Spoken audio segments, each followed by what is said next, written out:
सरस्वती व्यासं ततो जयति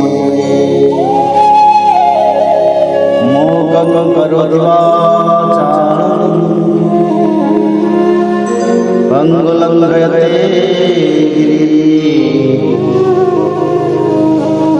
यत्कृपातमहं वन्दे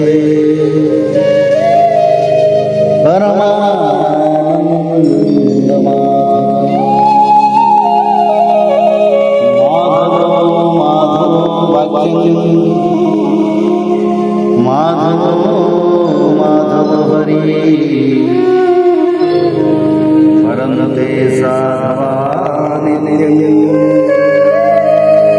सकलकार्येषु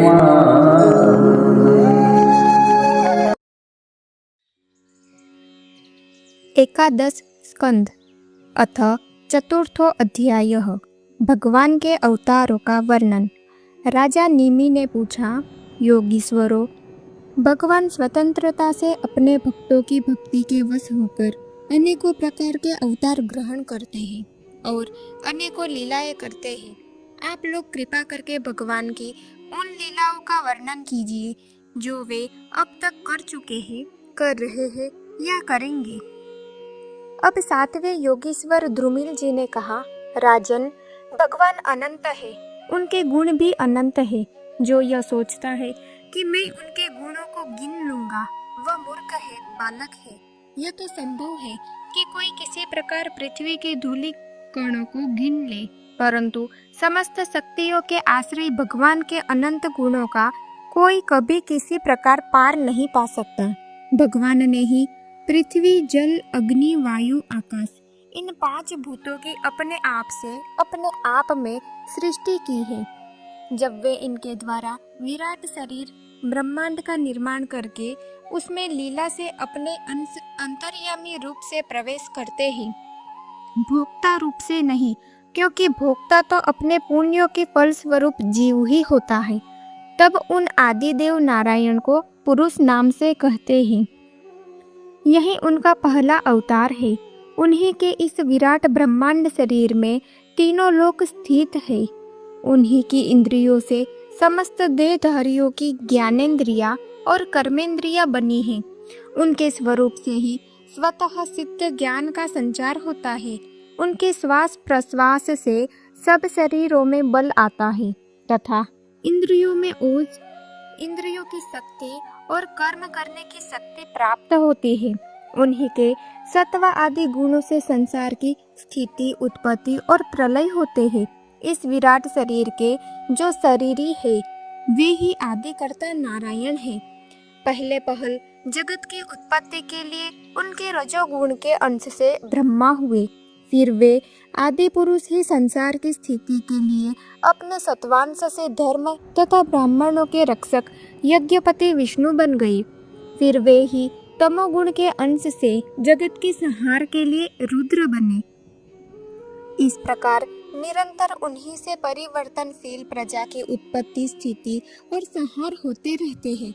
दक्ष प्रजापति की एक कन्या का नाम था मूर्ति। वह धर्म की पत्नी थी।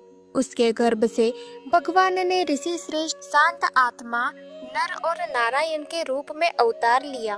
उन्होंने आत्म तत्व का साक्षात्कार कराने वाले उस भगवत आराधन रूप कर्म का उपदेश किया, जो वास्तव में कर्म बंधन से छुड़ाने वाला और निष्कर्म्य स्थिति को प्राप्त कराने वाला है। उन्होंने स्वयं भी वैसे ही कर्म का अनुष्ठान किया। बड़े बड़े ऋषि मुनि उनके चरण कमलों की सेवा करते रहते हैं। वे आज भी बद्रिकाश्रम में उसी कर्म का आचरण करते हुए विराजमान है। ये अपनी घोर तपस्या के द्वारा मेरा धाम छीनना चाहते हैं। इंद्र ने ऐसी आशंका करके स्त्री वसंत आदि दल बल के साथ कामदेव को उनकी तपस्या में विघ्न डालने के लिए भेजा। कामदेव को भगवान की महिमा का ज्ञान न था, इसलिए वह अप्सरागण, वसंत तथा मंद सुगंध वायु के साथ बद्रिकाश्रम में जाकर स्त्रियों के कटाक्ष बाणों से उन्हें घायल करने की चेष्टा करने लगा। आदिदेव नर नारायण ने यह जानकर कि यह इंद्र का कुचक्र है, भय से कांपते हुए काम आदि को से हंसकर कहा, उस समय उनके मन में किसी प्रकार का अभिमान या आश्चर्य नहीं था। कामदेव, मलई मारुत और देवांगनाओं, तुम लोग डरो मत, हमारा आतिथ्य स्वीकार करो, अभी यहीं ठहरो, हमारा आश्रम सुना मत करो। राजन, जब नर नारायण ऋषि ने उन्हें अभयदान देते हुए इस प्रकार कहा, तब कामदेव आदि के सिर लज्जा से झुक गए। उन्होंने दयालु भगवान नर नारायण से कहा, प्रभु, आपके लिए यह कोई आश्चर्य की बात नहीं है, क्योंकि आप माया से परे और निर्विकार हैं। बड़े बड़े आत्माराम और धीर पुरुष निरंतर आपके चरण कमलों में प्रणाम करते रहते हैं।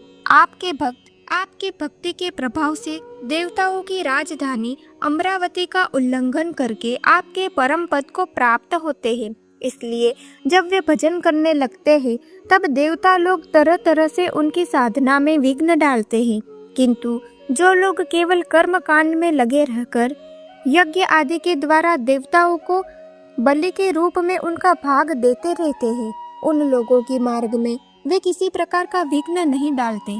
परंतु प्रभु, आपके भक्तजन उनके द्वारा उपस्थित की हुई विघ्न बाधाओं से गिरते नहीं, बल्कि आपके कर कमलों की छत्र छाया में रहते हुए वे विघ्नों के सिर पर पैर रखकर आगे बढ़ जाते हैं, अपने लक्ष्य से च्युत नहीं होते। बहुत से लोग तो ऐसे होते हैं जो भूख प्यास, गर्मी सर्दी एवं आंधी पानी के कष्टों को तथा रसनेन्द्रिय और जननेन्द्रिय के वेगों को, जो अपार समुद्रों के समान है, सह लेते हैं, पार कर जाते हैं, परंतु फिर भी वे उस क्रोध के वश में हो जाते हैं जो गाय के खूर से बने गड्ढे के समान है और जिससे कोई लाभ नहीं है, आत्मनाशक है।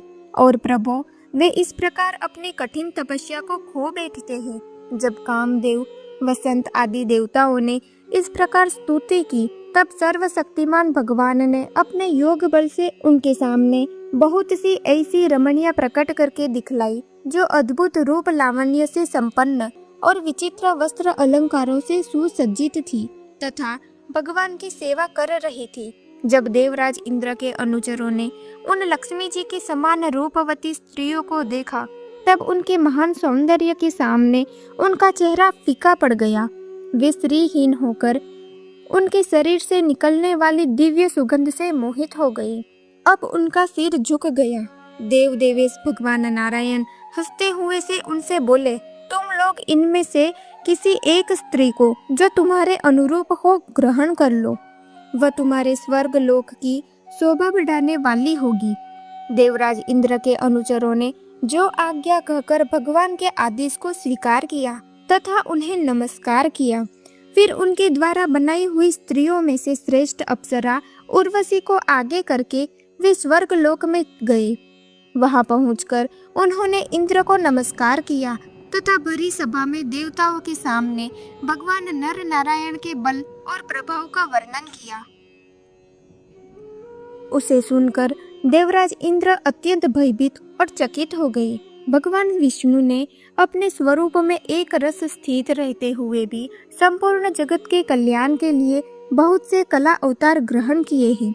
विदेह राज, हंस, दत्तात्रेय, सनक, सनंदन, सनातन, संत कुमार और हमारे पिता ऋषभ के रूप में अवतरीण होकर उन्होंने आत्म साक्षात्कार के साधनों का उपदेश किया है। उन्होंने ही हयग्रीव अवतार लेकर मधु कैटभ नामक असुरों का संहार करके उन लोगों के द्वारा चुराए हुए वेदों का उद्धार किया है। प्रलय के समय मत्स्य अवतार लेकर उन्होंने भावी मनु, सत्यव्रत, पृथ्वी और औषधियों के धान्य आदि की रक्षा की और वराह अवतार ग्रहण करके पृथ्वी का रसातल से उद्धार करते समय हिरण्याक्ष का संहार किया। कूर्म अवतार ग्रहण करके उन्हें भगवान ने अमृत मंथन का कार्य संपन्न करने के लिए अपनी पीठ पर मंद्राचल धारण किया और उन्हीं भगवान विष्णु ने अपने शरणागत एवं आर्त भक्त गजेंद्र को ग्रह से छुड़ाया। एक बार वाल के लिए ऋषि तपस्या करते करते अत्यंत दुर्बल हो गए थे। वे जब कश्यप ऋषि के लिए समिधा ला रहे थे तो थक कर गाय के खोर से बने हुए गड्ढे में गिर पड़े, मानो समुद्र में गिर गए हो। उन्होंने जब स्तुति की तब भगवान ने अवतार लेकर उनका उद्धार किया।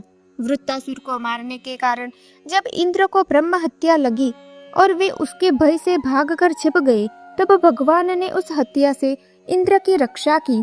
और जब असुरों ने अनाथ देवांगनाओं को बंदी बना लिया, तब भी भगवान ने ही उन्हें असुरों के चंगुल से छुड़ाया। जब हिरण्यकशिपु के कारण प्रहलाद आदि संत पुरुषों को भय पहुंचने लगा, तब उनको निर्भय करने के लिए भगवान ने नरसिंह अवतार ग्रहण किया और हिरण्यकशिपु को मार डाला। उन्होंने देवताओं की रक्षा के लिए देव असुर संग्राम में दैत्यपतियों का वध किया और विभिन्न मनवंतरों में अपनी शक्ति से अनेकों कला अवतार धारण करके त्रिभुवन की रक्षा की। फिर वामन अवतार ग्रहण करके उन्होंने याचना के बहाने इस पृथ्वी को दैत्यराज बलि से छीन लिया और अदिति नंदन देवताओं को दे दिया। परशुराम अवतार ग्रहण करके उन्होंने ही पृथ्वी को 21 बार क्षत्रियहीन किया। परशुराम जी तो हई वंश का प्रलय करने के लिए मानव भृगु वंश में अग्नि रूप से ही अवतरे हुए थे। उन्हीं भगवान ने राम अवतार में समुद्र पर पुल बांधा एवं रावण और उसकी राजधानी लंका को मटियामेट कर दिया। उनकी कीर्ति समस्त लोगों के मल को नष्ट करने वाली है। सीतापति भगवान राम सदा सर्वदा सर्वत्र विजयी है। राजन, अजन्मा होने पर भी पृथ्वी का भार उतारने के लिए वे ही भगवान यदुवंश में जन्म लेंगे और ऐसे ऐसे कर्म करेंगे जिन्हें बड़े बड़े देवता भी नहीं कर सकते। फिर आगे चलकर भगवान ही बुद्ध के रूप में प्रकट होंगे और यज्ञ के अनधिकारियों को यज्ञ करते देखकर अनेक प्रकार के तर्क वितर्कों से मोहित कर लेंगे और कलयुग के अंत में कल के अवतार लेकर वे ही शूद्र राजाओं का वध करेंगे। महाबाहु विदेहराज, भगवान की कीर्ति अनंत है। महात्माओं ने जगतपति भगवान के ऐसे ऐसे अनेकों जन्म और कर्मों का प्रचुरता से गान भी किया है। इति श्रीमद्भागवते महापुराणे पारमहंस्यां संहितायां एकादश स्कन्धे चतुर्थ अध्यायः।